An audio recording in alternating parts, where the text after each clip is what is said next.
Another Saturday, another live. Hello, guys, and welcome. I have been filming for a while now, but none of my videos were good enough. I wasn't happy, so I was like, "Oh, screw it! I'm gonna go live instead." And excuse in advance any distractions that I'm going to get because the rest of the family is up there, like they're playing video games. Mario, my son, is playing. So he might barge in. So sorry for that. Anyway, I want to talk about a few things and mostly about creativity and how to be creative with just your smartphone. Yeah, I have an iPhone, but it doesn't matter.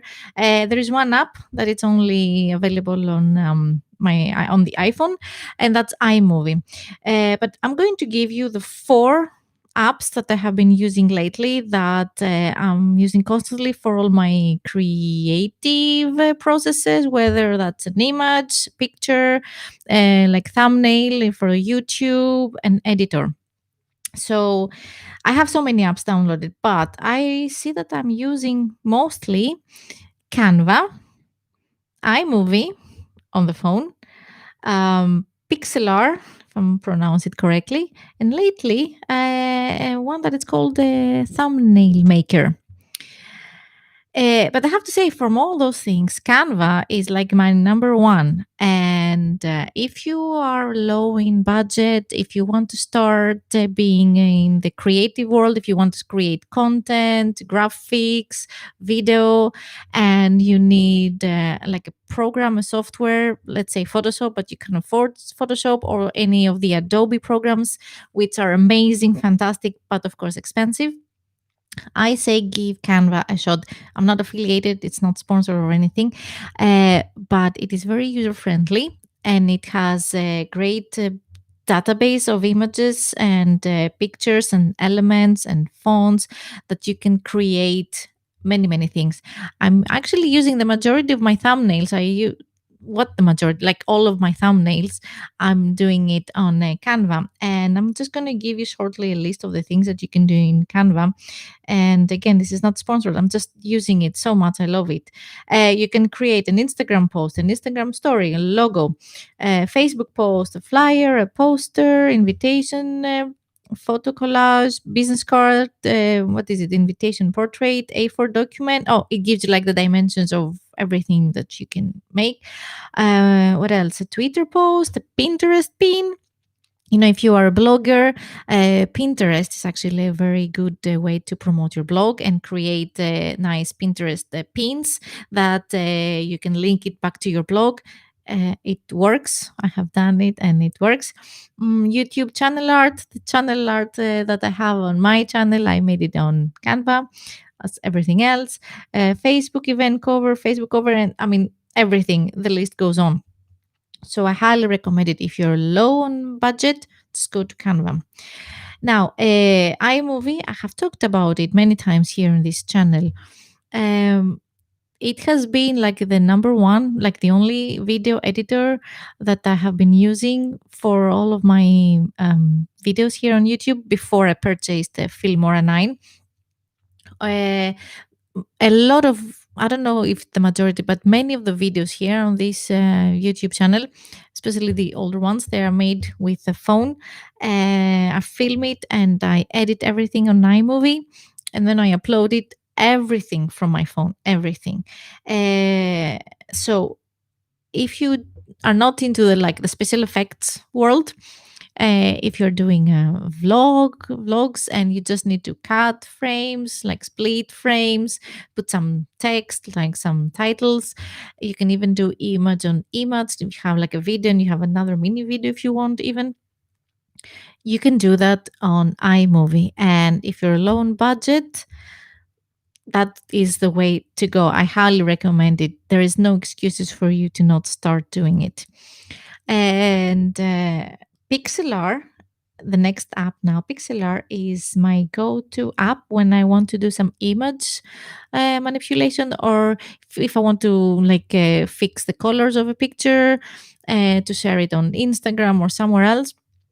It is like a kind of like a Photoshop in a way, or like an Instagram editor where you can select all the like different filters, but you can create like fancy, like you can put frames on the image, or you can even have like blur effects on an image. So you can do so many things on that. So if you want some more advanced, but not Photoshop advanced, on your phone app, I highly recommend Pixel. It's this one, Pixlr, and that is like my top three, four apps for creativity.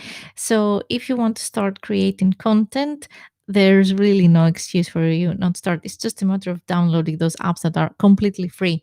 And as I write on the title, also audio, I'm using Anchor. I have a podcast. And the reason why I started the podcast was because I wanted to learn the process, how what it takes to create a podcast.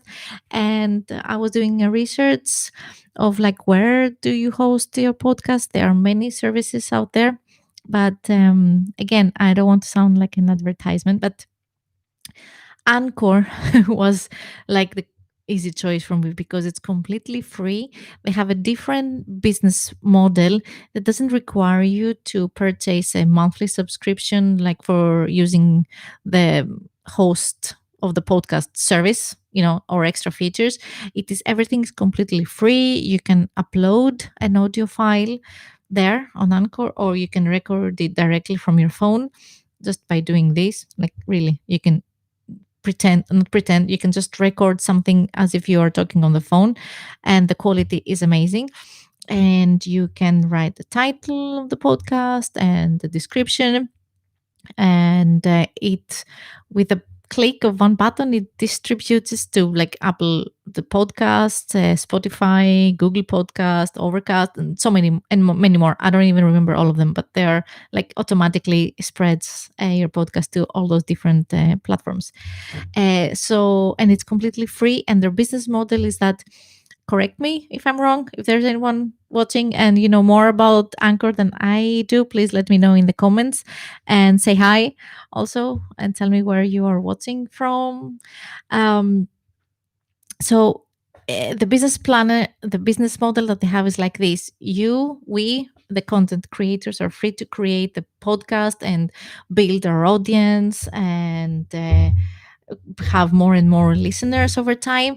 And then when we think that it's time for us to monetize the podcast, then um, we can select the advertisements that we want, the sponsors that we want to use on our podcasts. So I think it takes away a big stress from us, the content creators, of having to, build an audience, and oh my god, I have to monetize now, I need to create income, especially if it's a podcast that is supposed to bring you income. If it's like your job, you know that you have to reach out to companies and you need to find people that can sponsor your podcast.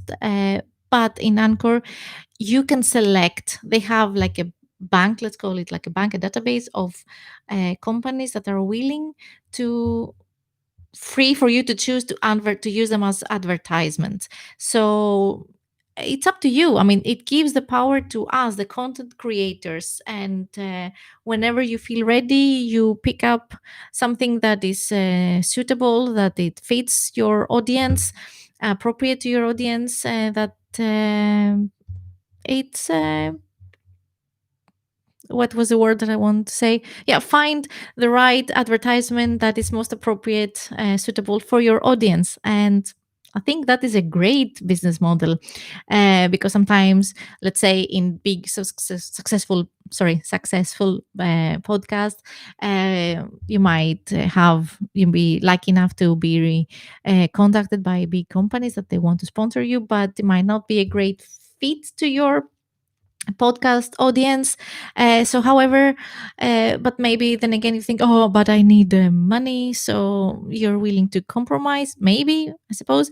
But in this case, you have the power, you have the choice to select whatever fits your podcast best. So I'm not going to talk more about that. I have a podcast of my own where it is all over the place, as usual with everything in my channel. And I wanted to say that briefly, that podcast, why would you start a podcast? And many recommend starting a podcast or a video YouTube channel to create awareness and to build a brand. And I guess my brand is the brand of the person who is all over the place, and that's okay. I mean, that's fine. Happy go lucky brand. That's me. So the and to finish this creative video, and besides apps, there is one thing that I have actually invested and I'm so happy about it, and it's this microphone. Because I stand by what like big YouTubers say, and that it's not about the camera. If you want to make an investment, if you want to make some purchase, it's all about audio, the sound. I think that is what's best for your audience. If you have a clear sound, then the whole experience is better. I think having not the most clear pixels, it's okay as long as the audio is good and clear, and the content is useful and informative or entertaining. I hope they're both. So, anyway, those are my creativity tips from a small YouTuber. And really, there is no excuse if you want to start something. There's no excuse to not start, because whatever I said, besides the microphone, forget about the microphone, it's for free. So, just go for it, start doing it. Thank you for watching, thank you for joining me on this live, and I'll see you next time. Bye.